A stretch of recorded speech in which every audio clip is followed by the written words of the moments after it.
onwards now, when President Joe Biden says Finland and Sweden meet every NATO requirement and then some after meeting the country's leaders at the White House to discuss their applications to join the alliance.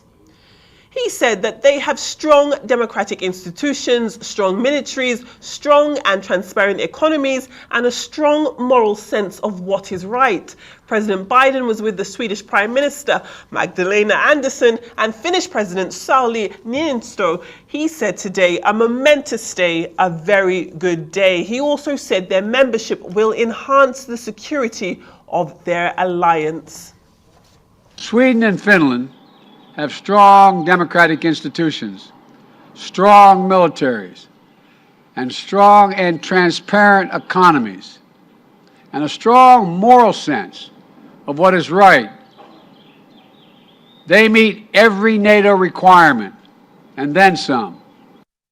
As NATO allies, we will commit to Turkey's security just as Turkey will commit to our security.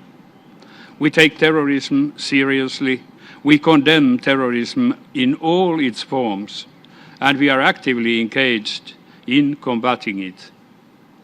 We are open to discussing all the concerns Turkey may have concerning our membership in an open and constructive manner. President Niinistö and I have come here at a historic moment for our countries. And for Sweden, after 200 years of military non-alignment, Sweden has chosen a new path. Yesterday, Sweden and Finland submitted our formal requests to join NATO. And Russia's full-scale aggression against a sovereign and democratic neighbor, that was a watershed moment for Sweden. And my government has come to the conclusion that the security of the Swedish people will be best protected within the NATO alliance. And this is backed by very broad support in the Swedish parliament. And with Sweden and Finland as members, NATO will also be stronger. We are security providers with sophisticated defense capabilities. And we are champions of freedom, democracy, and human rights. Mohlin is a lecturer and researcher at Sweden's National Defence College and a former submarine officer. I earlier spoke to him from Stockholm and began by asking him what would happen with Sweden if its application to join NATO was successful. Will it mean a permanent NATO presence on Swedish territory? Well, first, thanks for having me here, Anel. And I think, first of all, I think we need to establish that NATO doesn't have any troops of their own, right? So if there would be any troops in Sweden, they would be foreign troops of probably Finnish, Norwegian, British, or American, right? And secondly, we already have lots of bilateral training and exercises with those nations already. So there wouldn't be a permanent NATO presence per se in Sweden. And are you concerned at all about the objections from Turkey? President Erdogan seems pretty adamant that at the moment it's a no from him. Yes, and I think what is important here is that Turkey, while they may have or hold some grudges with Finland and Sweden, is that they are using our application as a bargaining chip in another larger NATO game. I'm not sure if you're familiar with the fact that there's a large NATO summit in Madrid later this summer. Sure. But they are expected at that summit to adopt a new strategic concept. So I think that this thing with Turkey, Sweden, and Finland is we need to see that in that larger context. So do you ultimately believe that these objections will be smoothed over in time?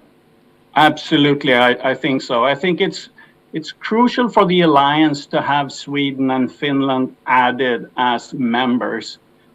So I think that whoever is, someone will have to make some concessions in regards of Turkey. And I think there are negotiations going on between Turkey and probably the US as we speak. Right, so, and you're a strategic planner. Do you think NATO membership will require a much bigger army, or can Sweden fulfill its NATO obligations with current levels of staff and equipment? If you just see there, Sweden's current defence spending, Sweden currently spends 1.3% of its GDP on defence. Of course, NATO members are supposed to pledge 2% of their GDP on defence. Exactly, and we just increased the defense budget in Sweden because of the war in the Ukraine. So they are now raising the defense budget in Sweden to those 2%. And our military is already going through a large modernization program. We are standing up several new regiments. We're buying aircraft and we're modernizing ships.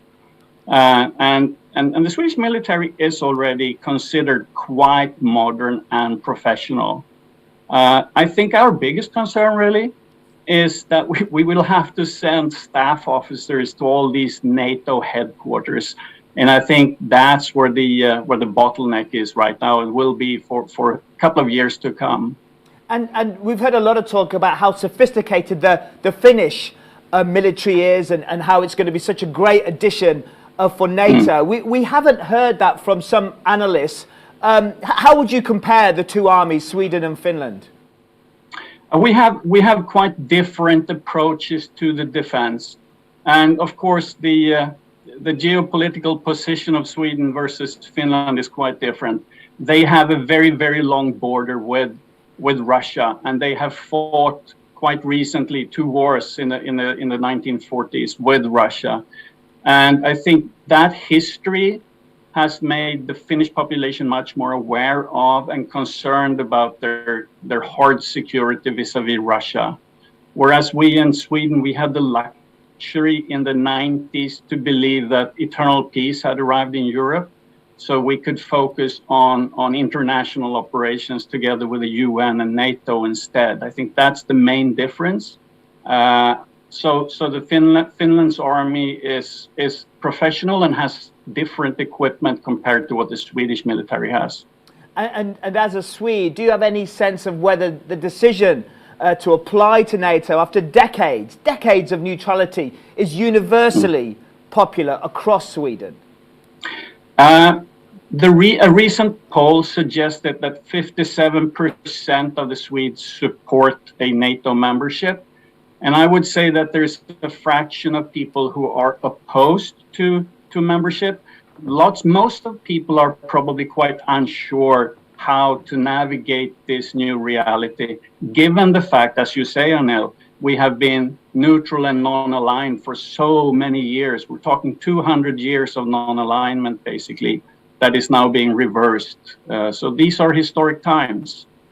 That was Dr. Marcus Mohlin, lecturer and researcher at Sweden's National Defence College, joining us earlier from Stockholm.